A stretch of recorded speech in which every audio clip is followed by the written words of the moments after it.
fazendo perguntas para que os irmãos, assim, respondendo as perguntas, eles digam aquilo que eles creem.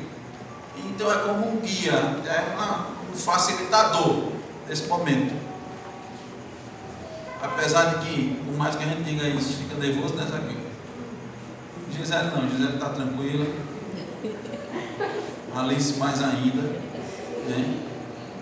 Então está todo mundo tranquilo, viu, Gisele? Pode olhar para os irmãos, ver que está todo mundo tranquilo. Então não é um momento assim de aferição, né?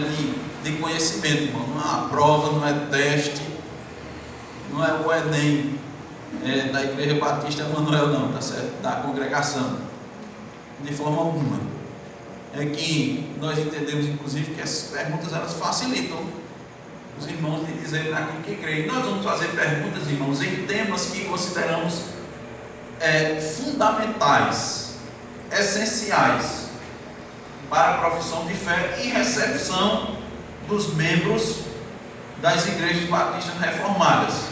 Fazer algumas perguntas, e a primeira questão não é uma pergunta assim de conhecimento, mas sim uma forma do irmão Zaqueu e da irmã Gisele mostrar, né, a respeito do seu testemunho pessoal. E eu vou perguntar ao irmão Zaqueu inicialmente. Zaqueu, você crê em Cristo Jesus de todo o seu coração? Sim. Sim. Você pode afirmar com certeza que teve uma experiência pessoal, você com o Senhor Jesus Cristo? Sim. Você pode dizer assim, em poucas palavras, como foi essa experiência, o que é ter uma experiência em Cristo, com Cristo Jesus, essa experiência pessoal? Sim, posso. A experiência pessoal, mediante a palavra de Deus, né? Que é o verbo, né? É a palavra que dá vida. E através da leitura e meditação da palavra, houve transformação, tanto da forma de agir, de pensar, né? E as motivações. Muito bem. Irmã Gisele, crê em Cristo Jesus? Sim. De todo o seu coração? Sim. Teve uma experiência com Cristo Jesus? Sim.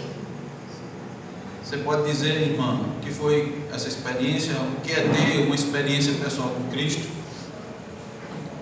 A experiência se aprofundar na leitura da palavra, buscar mais o Senhor, consequentemente a mudança do pensamento, de agir, forma de falar. Então a irmã está dizendo que uma vez que conheceu Jesus Cristo, sua vida mudou. Modo de pensar, modo de agir. Sim. É o mesmo que antes? Modo de pensar não. Não. E o de agir? Também não. Muito bem. Irmãos, a gente considera a palavra de Deus como o centro, né? A igreja tem o púlpito no centro porque a palavra deve estar no centro. E nós entendemos que a palavra de Deus ela é suficiente. Você crê, Zaqueu, na suficiência da Escritura para conduzir o homem à salvação? Sim. Há outra coisa que pode levar o homem à salvação, além da Bíblia? Não. Não. Você crê que a Bíblia, Antigo e Novo Testamento, ela é a palavra de Deus ou ela contém a palavra de Deus? É totalmente a palavra de Deus. É a palavra de Deus, né? No Antigo e Novo Testamento. Irmã Gisele, você crê que a Bíblia é livre de qualquer erro? Creio. Crê? Tem erro na Bíblia? Não. Não. A Bíblia nos dias de hoje precisa ser entendida dentro dos dias de hoje, ou ela deve ser entendida como sempre foi? Sempre foi. Como sempre foi. Não precisa ser atualizada não, né? Não está desatualizada não. Muito bem. Irmãos, temos como também uma doutrina fundamental, o entendimento que é a respeito do decreto de Deus. Deus, Ele sempre existiu, Ele é autoexistente, e na mente de Deus também sempre existiu um propósito que Ele executou ao longo do tempo. Irmãos, aqui eu posso dizer assim, em rápidas palavras, o que é o decreto de Deus?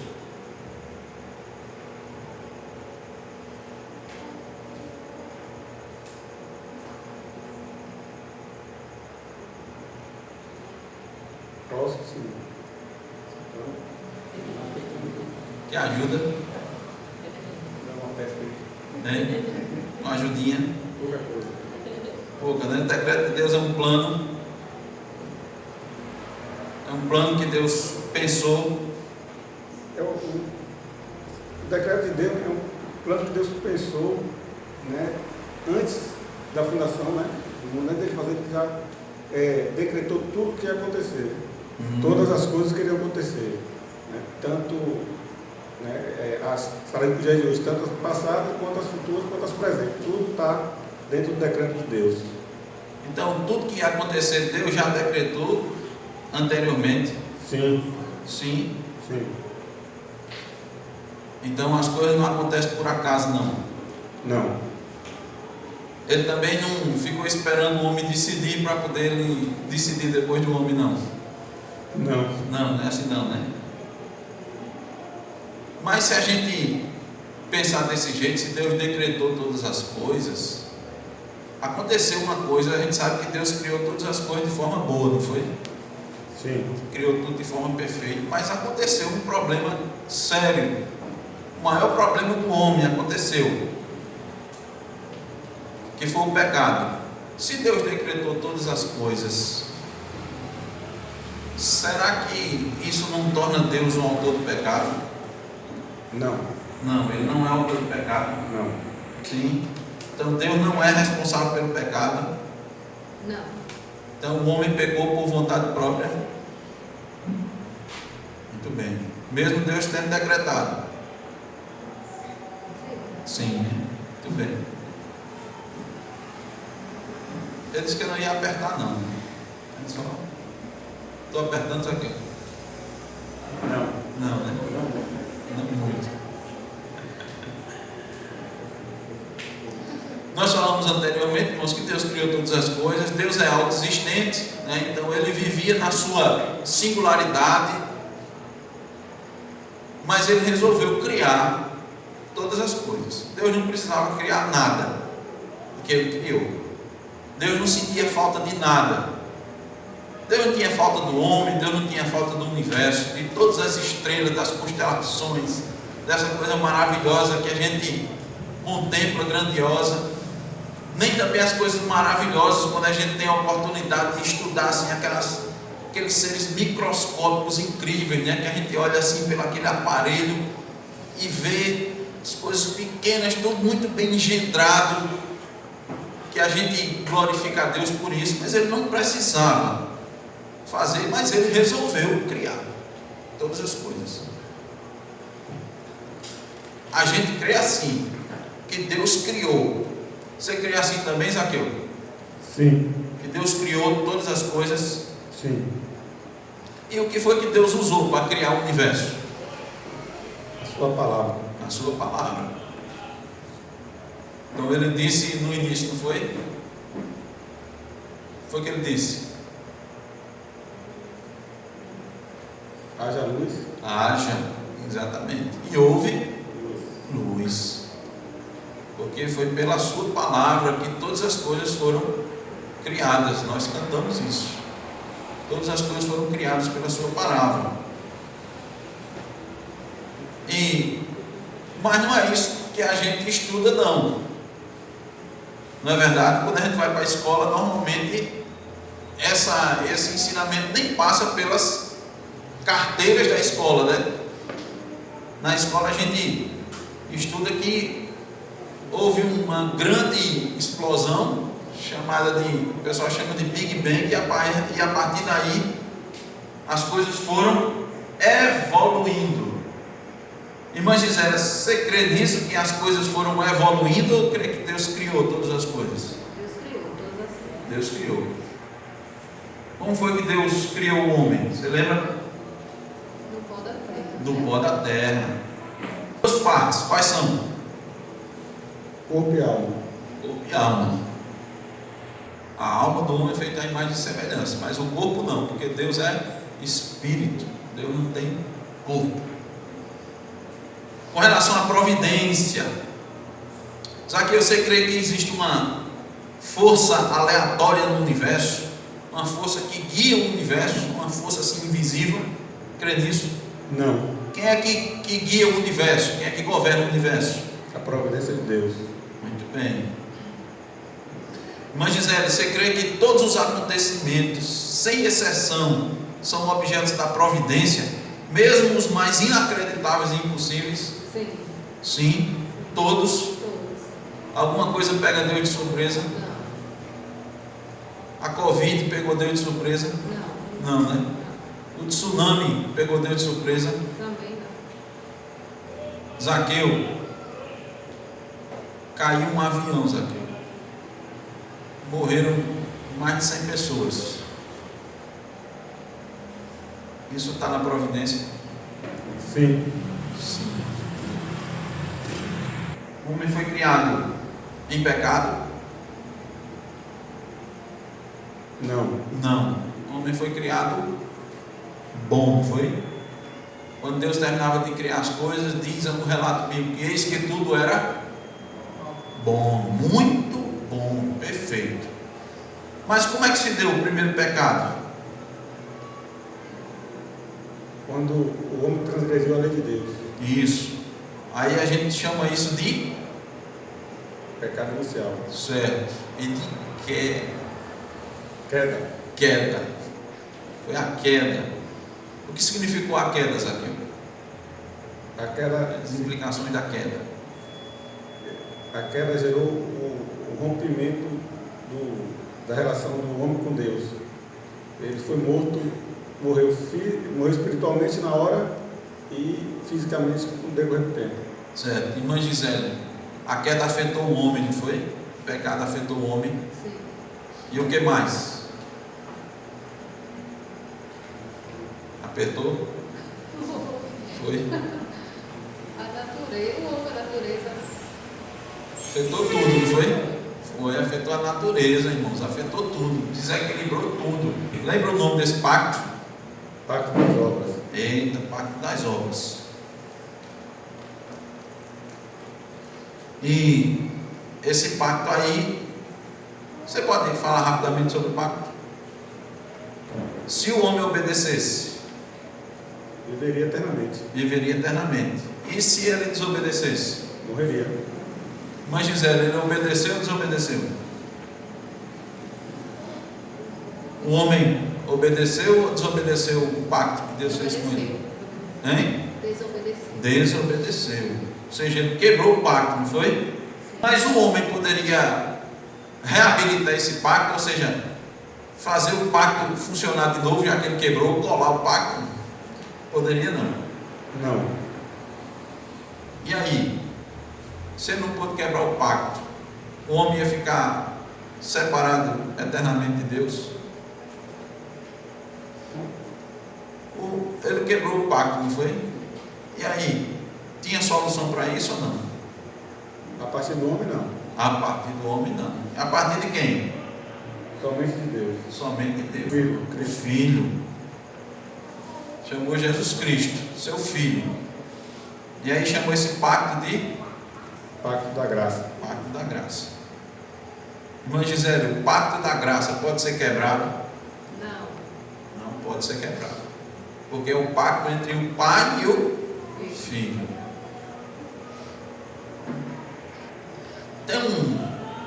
Tem uma questão que é muito sensível nos nossos dias, que é a questão de que a gente chama de livre arbítrio. Nós entendemos que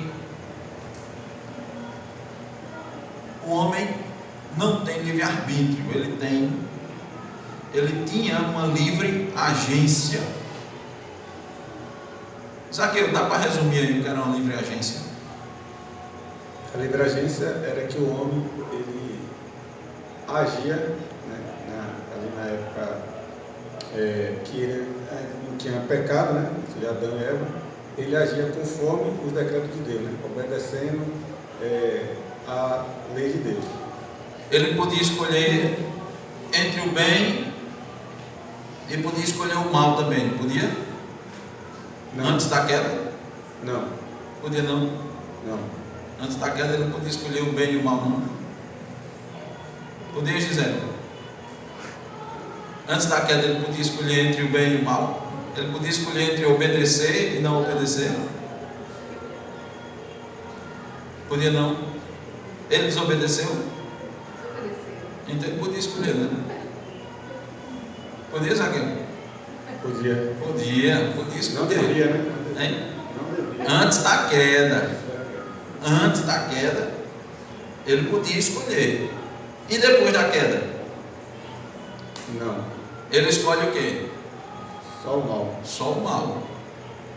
Porque ele se tornou inclinado para o mal. Ele tinha livre agência. Então ele resolveu escolher o mal. Então ele caiu. Ele se separou de Deus. E aí Deus resolveu o problema do homem. O homem não poderia resolver seu problema. Um exemplo ali é que o homem, quando pecou, ele tentou resolver seu problema, não foi, Alan? Ele fez o quê? Fez uma roupinha, não foi? Ali de folha, não foi? De figueira. Aí Deus disse: isso aí não resolve seu problema, não. Só tem um jeito de resolver seu problema, é pela morte. E aí um animal foi morto e sua pele foi usada como roupa. E não pense os irmãos aproveitar a oportunidade que fez. Que quando a gente vê muito aí nos desenhos, nas revistinhas, nas ilustrações, quando você vê a roupa que fizeram para Daniel, é meio que um sutiã e uma calcinha, um negócio, uma mini saia. Não. Foi feito, irmãos, uma túnica, viu? Quem tem livre-arbítrio? Deus. Só Deus tem livre-arbítrio. Só Deus pode escolher o que Ele quer sem prestar contas a ninguém daquilo que Ele escolhe. Então isso se chama livre-arbítrio. O homem tem livre agência.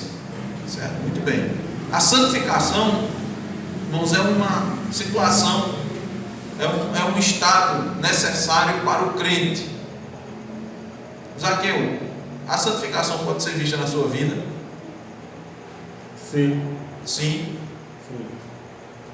Mas você crê, Zaqueu, que Deus, Ele elegeu os seus filhos para a salvação? Sim. E predestinou o homem? Crê? Sim. Mas isso não leva a pessoa a ter uma vida assim: ah, Deus já me escolheu, aí eu sou filho de Deus, eu posso viver do jeito que eu quiser. Não. É assim? Não. É, irmã Gisele? Não. Como é que deve ser a vida do crente? No processo de santificação. Uma vida santa, né? Ele é salvo Pela graça. pela graça Mediante a fé. por meio da fé, mediante a fé. Como é que o crente tem fé? Pela palavra. Ouvir a palavra. A fé vem pelo... Ouvir. E ouvir a palavra de Deus. E essa fé, ele nasce com ela? Não. Gisele, o crente nasce com fé, não? Não. Nasce não. E como é que vem a fé? Se ele não nasce com ela, onde é que ele arruma essa fé? Através da palavra. Sim, ela vindo pela palavra, sem dúvida. Fé vem pela palavra. Mas todo mundo tem fé? Todo mundo que ouve a palavra tem fé? Não, nem todo mundo. Então quem é que tem fé? Certo, exatamente. Então, Zaqueu, se a fé é dos escolhidos, então ela é Um dom. dom. É um dom. Irmã Gisele, você crê que o crente pode perder a salvação? Não. Não perde. Não perde.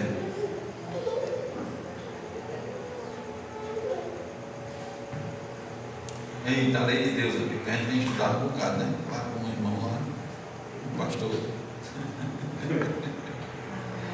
Você crê que a lei de Deus ela é perpétua?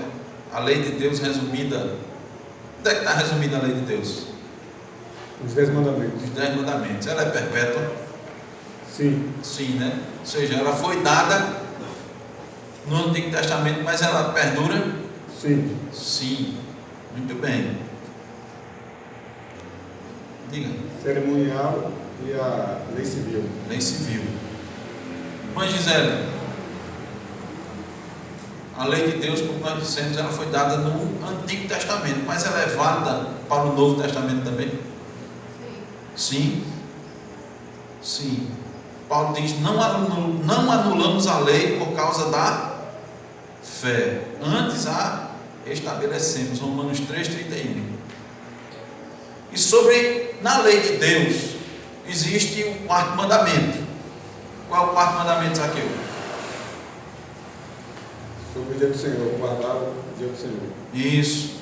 Lembra-te, né? Do sábado. Do dia de descanso, do sábado. Gisele, quantos dias tem a semana? 7. 7 dias. Quantos dias Deus nos deu para trabalhar? 6. E o 7º dia foi para quê? Falou Sim, para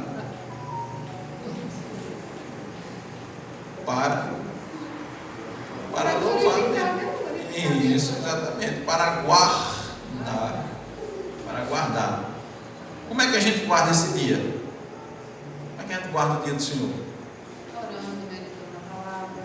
Isso. Cultuando. Isso. Nos preparando, né, de antemão. Isso.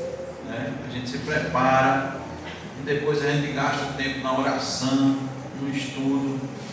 Zaqueu. De necessidade e misericórdia. Muito bem, necessidade de misericórdia. Como deve ser a palavra do crente, Zaqueu? Sim, sim, não, não. Sim, sim, não, não. Então, irmã Gisele, é permitido ao crente usar o nome de Deus num juramento, jurando. Você pode usar o nome de Deus num juramento em ocasiões solenes, diante de autoridades constituídas. Pode? Pode? Muito bem, isso não é tomar o nome de Deus em vão, não, né? Não. Bem.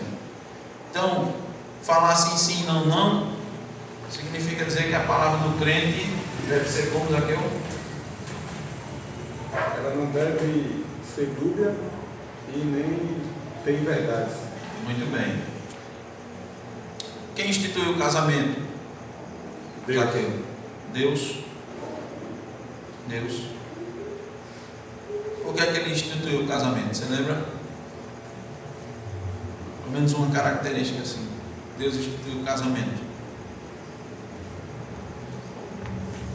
Quando quando Adão viu Eva, suspirou, né? Para que o amor revelação. Isso. Aí Eva era o quê?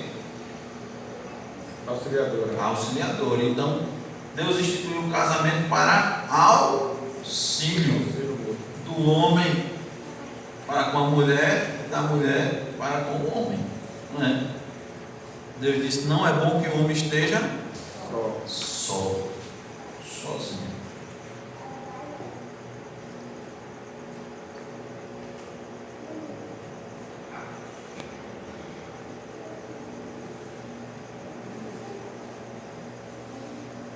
A Bíblia fala sobre o divórcio. Você lembra, Zaqueu, quais são as condições em que a Bíblia dá duas condições para que o divórcio possa acontecer? Fornicação e dureza de coração. Certo, muito bem. Então, se houver adultério, né? E dureza de coração quer dizer o que, Zaqueu? Não convertido. Isso, os incrédulos, né? Então, o divórcio se dá entre incrédulos. A ceia do Senhor. A ceia do Senhor e o batismo são chamadas de ordenanças. São duas ordenanças: ceia e batismo. O que é que significa, irmã Gisele, a pessoa ceiar, fazer parte da ceia? Fazer parte do corpo de Cristo. Muito bem.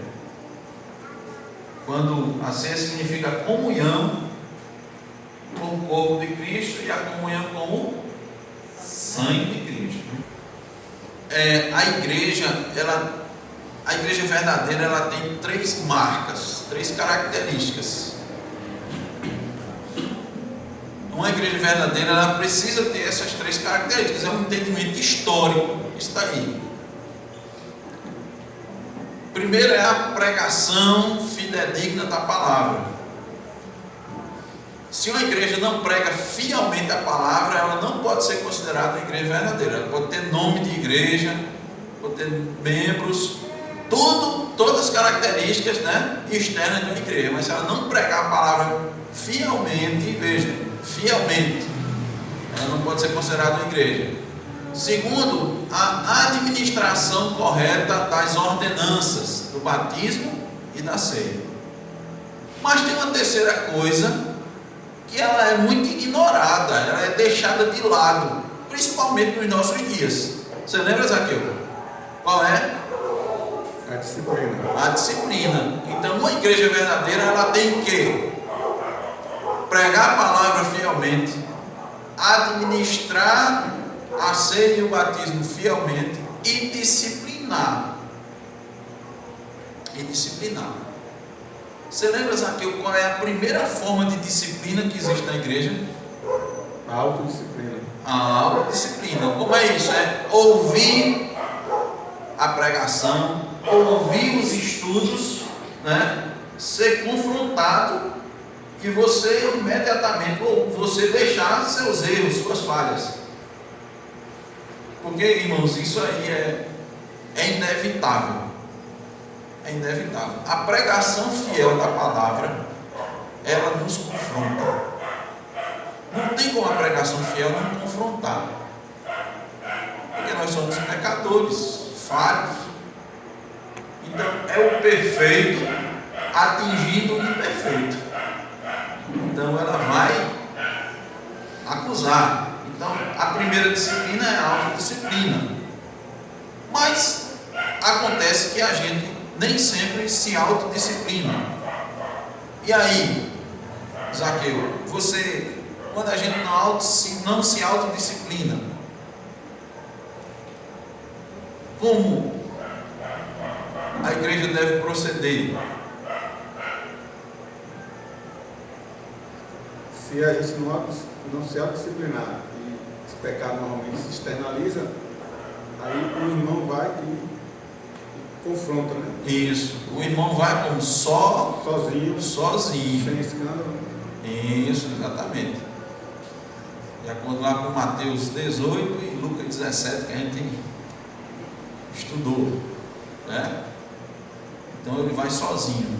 Mas vai sozinho e fala com o irmão, mas nem sempre o irmão atende. Aí o segundo passo é como? Chama 2 ou 3 testemunhas. Uma ou duas. Com ele é 2. Uma ou 2 testemunhas. Se ele ouvir esses irmãos, então o processo está encerrado, né? Mas se ele não ouvir, tem que fazer o quê? Forma a igreja e a igreja vai também e confronta. Exatamente. Vai dizer a igreja vai confrontar. A igreja vai confrontar. Irmã Gisele, a irmã está disposta a se submeter à disciplina da igreja? Sim. Sim. Muito bem. Mas há casos em que vai o irmão, depois vai uma ou duas testemunhas, a pessoa não ouve, depois leva-se à igreja, a pessoa não ouve a igreja. Aí o que acontece, Zaqueu? É considerado gentil publicano. Gentil e publicano. Essa pessoa é considerada gentil e publicana. Ela é excomungada na igreja. Mas uma pessoa excomungada pode voltar para a igreja? Pode. Pode, né? Como é que ele faz para voltar? Obra do Espírito Santo. Isso. O Espírito Santo age na vida dele e ele volta. Quando ele volta, ele pede o quê? Pede reconciliação. Isso. Como é que a pessoa deve proceder para pedir uma reconciliação? Tem que reconhecer Conhecer o pecado. o pecado, tem que pedir perdão pelo pecado. Falta quanto agora? Falta quantas agora? Falta o sustento. Olha, o sujeito sabe até o ponto. Estudou. Ele estudou e ainda botou as provas, irmãos. Ele estava estudando em casa, revisou os pontos todinhos em casa. Acompanhou, não foi, Sandra? Lá no... O último ponto, irmãos, que consideramos como uma coisa essencial é a questão do sustento. Sustento. O Antigo Testamento ensinava o povo a sustentar o culto, a sustentar os pobres, a sustentar a casa de Deus. E aí foi instituído o dízimo, as ofertas, dízimos e ofertas. Isso foi dado no Antigo Testamento. E no Novo Testamento? Ainda, Zaqueu, perdura dízimos e ofertas no Novo Testamento? Sim. Então, como a igreja deve se sustentar? Pelos seus membros, eles vão contribuir. É assim que a igreja se sustenta, irmãos. A igreja não se sustenta por outro viés, por outro caminho, não. A gente vive por dízimos e ofertas. Então você entende que o dízimo, mesmo sendo dado no Antigo Testamento, continua em vigor no Novo Testamento? Sim. Sim. Em 1 Coríntios 9, 13 e 14, a Bíblia afirma que, do mesmo modo que os crentes da antiga aliança dizimavam para sustentar os que prestavam serviços sagrados no altar, assim também os crentes da nova aliança faziam o mesmo, não é? Então, na antiga aliança tinha sacerdote para sustentar? Sim.